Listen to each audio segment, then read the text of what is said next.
Hi guys, నేను మీ Shabbi sir. ఇప్పుడే మనం చూసుకున్నట్లయితే మనకి లేటెస్ట్గా జస్ట్ ఫ్యూ మినిట్స్ అగో వచ్చినటువంటి అప్డేట్. మనకి మెరిట్ లిస్ట్ ప్రిపరేషన్ అనేటటువంటి 17వ తేదీ 1/2024 చేస్తున్నారు. సెలక్షన్ ఆఫ్ క్యాండిడేట్స్ వచ్చేసి 18వ తేదీ నుంచి 20వ తేదీ మధ్యలో అయితే కంప్లీట్ అవుతుంది. ఇంకా communication of selection list candidates వచ్చేసి 20వ తేదీ చేస్తారు. ఓకేనా. Certificate verification of selected candidates వచ్చేసి 22వ తేదీ నుంచి 23వ తేదీ వరకు. ఓకేనా. ఇష్యూ ఆఫ్ అపాయింట్మెంట్ ఆర్డర్స్ వచ్చేసి 24 నుంచి 25వ తేదీలో. టోటల్ ఈ ప్రాసెస్ అనేటటువంటిది 25వ తేదీ 1వ నెల 2024 కల్లా టోటల్లీ కంప్లీట్ అయిపోతుంది. కాబట్టి వీడియోని పూర్తిగా చివరి వరకు చూడండి. ఓకే. హాయ్ ఫ్రెండ్స్, నేను మీ షబ్బీ సార్. ఈ వీడియోలో ముఖ్యంగా ఏపీ యానిమల్ హస్బెండరీ అసిస్టెంట్ సంబంధించినటువంటి ఫైనల్ రిజల్ట్ ఇంకా రిలీజ్ అవ్వలేదు. ఖచ్చితంగా మనకి రేపు రిలీజ్ అవుతాయి. ఒకవేళ ఇన్ కేస్ ఆఫ్ రేపు కానీ మిస్ అయిపోతే ఖచ్చితంగా 17th అయితే రిలీజ్ అయిపోతాయండి. ఓకేనా. 99% టుమారో రిజల్ట్ అయితే రిలీజ్ అవుతాయి. ఒకవేళ కాదంటే 17th డేన మళ్ళీ మనకి రిజల్ట్ అనేటటువంటి రిలీజ్ అవుతాయి అనేటటువంటి అప్డేట్ అయితే రావడం జరిగింది. కాబట్టి అభ్యర్థులు కొంచెం ఓపిక పట్టండి, అంతే, ఇంకేం లేదండి. ఓకేనా. రైట్. ఎనీవే, ఏదేమైనప్పటికీ కూడా మనకి ఈ మంత్ ఎండింగ్లో టోటల్లీ కంప్లీట్ అయిపోతుంది. ఎవరికి రావాల్సినటువంటి జాబ్ ఆర్డర్స్ మెరిట్ అభ్యర్థులకు ఖచ్చితంగా వచ్చేస్తుంది. అదేవిధంగా ఒక చిన్న ఇన్ఫర్మేషన్ మీకు అందించడం కోసమే వీడియో చేస్తున్నాను.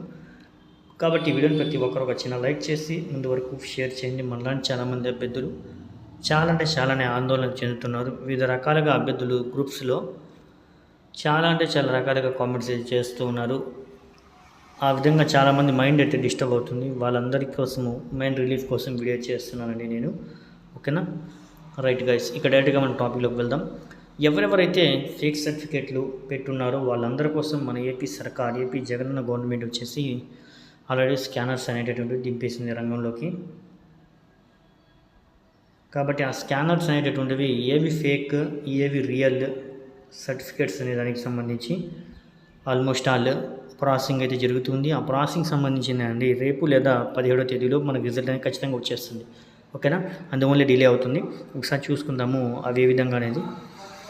ఇక్కడ మనం చూసుకోవచ్చు స్క్రీన్ మీద ఈ విధంగా లోగో మనకి సర్టిఫికేట్ మీద ఏదైతే ఉంది కదా, ఈ యొక్క లోగో అనేది మనకి ఒరిజినల్ అయి ఉంటే ఈ విధంగా కొంచెం గ్రీన్ కలర్, కొంచెం గోల్డ్ కలర్, ఈ విధంగా డిఫరెంట్ కలర్స్ అనేటటువంటి 2-3 కలర్స్ మనకైతే ఉంటాయి. కానీ ఇక్కడ మనం చూసుకోవచ్చు, ఇక్కడ గోల్డ్ కలర్, ఇక్కడ గ్రీన్ కలర్, ఇక్కడ సిల్వర్ కలర్, ఈ విధంగా 3 కలర్స్ అనేటటువంటివి ప్రజెంట్ మనకి అక్కడ కనిపిస్తున్నాయి. ఈ విధంగా కొంచెం మెరుస్తూ అయితే ఉంటుంది. ఓకేనా. ఈ విధంగా మన యొక్క 500 నోటు కానీ మన దగ్గర డబ్బులు కాగితానికి సంబంధించి మనం చూసుకున్నట్లయితే అక్కడ ఒక గీత లాగా వస్తుంటుంది కదా, ఆ విధంగా కొంచెం మెరుస్తూ ఉంటుంది. ఈ విధంగా ఒరిజినల్ అనేటటువంటిది. ఓకే. రైట్.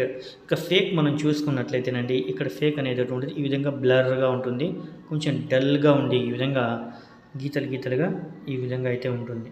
ఓకే. ఈ విధంగా బ్లర్గా ఉంటుంది ఫేక్ అనేటటువంటిది చూసుకోవచ్చు మీరే స్క్రీన్ మీద. ఓకేనా. రైట్. ఒరిజినల్ మాత్రం ఎప్పుడు ఈ విధంగా మెరుస్తూ ఉంటుంది, ఈ విధంగా గ్రిడ్స్ వ్యవస్థలోగా ఉంటుంది. ఓకే. రైట్. అభ్యర్థులు చూసుకున్నారు కదా, మీ డౌట్ క్లియర్ అయిపోయింది.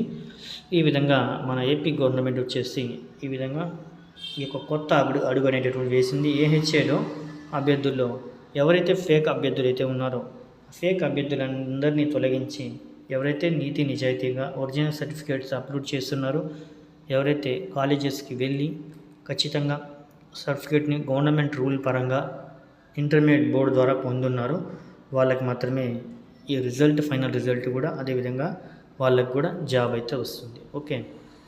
ఖచ్చితంగా మరొక విషయం ఏంటంటే మన యొక్క నోటిఫికేషన్లో చూసుకోవచ్చు, ఈ విధంగా 40% ఓసీ అభ్యర్థులకి, sports percent and service men percent 35%. ఓకేనా. బీసీ అభ్యర్థులకు కూడా ఒక 30% మనం చూసుకున్నట్లయితే ఎస్సీ ఎస్టీ అభ్యర్థులకు. ఓకే. మరియు పీహెచ్ అభ్యర్థులకు కూడా. ఒకవేళ వీళ్ళల్లో ఎవరైతే టాప్ ర్యాంకర్స్ లేరో, ఎవరైతే క్వాలిఫై కాకుండా ఉంటారో, కొన్ని మార్కులు వచ్చి ఉంటాయో వాళ్ళకు కూడా basis ranks secured in the computer based examination irrespective of marks secured. ఓకేనా. ఎవరైతే ఇర్రెస్పెక్టివ్గా అంటే పర్సంటేజ్ రాకుండా ఉన్నటువంటి వాళ్ళు కూడా ఒకవేళ మీలో ఎవరైనా పోటీగా లేకుండా ఉన్నట్లయితే అప్పుడు కూడా మీకు జాబ్ వచ్చేటటువంటి ఛాన్సెస్ ఉంది అని చెప్పి ఇక్కడ మనకు మెన్షన్ చేయడం జరిగింది. ఓకేనా, జస్ట్ మీరు రాసున్నా కూడా చాలు, మీ యొక్క కేటగిరీలో ఎవరు మీకన్నా కూడా ఎక్కువ మార్క్స్ తెచ్చుకోకుండా ఉన్నట్లయితే ఖచ్చితంగా మీకు జాబ్ అయితే వచ్చే ఛాన్సెస్ అయితే ఉంది అని చెప్పి మనకి ఈ యొక్క 15.3 ఈ యొక్క లైన్ అనేటటువంటి మనకు తెలియజేస్తుంది. కాబట్టి అభ్యర్థులు ఈ యొక్క విషయాన్ని అర్థం చేసుకుంటారని చెప్పి మనమైతే తెలియజేసుకుంటున్నాము. ఓకేనా గైస్, కాబట్టి ఈ విధంగా ఇన్ఫర్మేషన్ అనేటటువంటిది తెలియజేయడం కోసం వీడియో అయితే చేశాను. ఓకేనా, అభ్యర్థులు ప్రతి ఒక్కరూ ఆలోచించండి. ఈ వీడియోను ప్రతి ఒక్కరు ఒక చిన్న లైక్ చేయండి. ముందు వరకు మనలాంటి చాలామంది అభ్యర్థులు అయితే ఉన్నారు, వాళ్ళందరికీ ఈ వీడియోని షేర్ చేయండి. ఓకే, రైట్, మళ్ళీ రేపు రిజల్ట్తో మళ్ళీ కలుసుకుందాం, లేదంటే 17th జనవరికి 2024 మళ్ళీ కలుసుకుందాం. ఓకే, థ్యాంక్ యూ అండి, ఐ లవ్ యూ.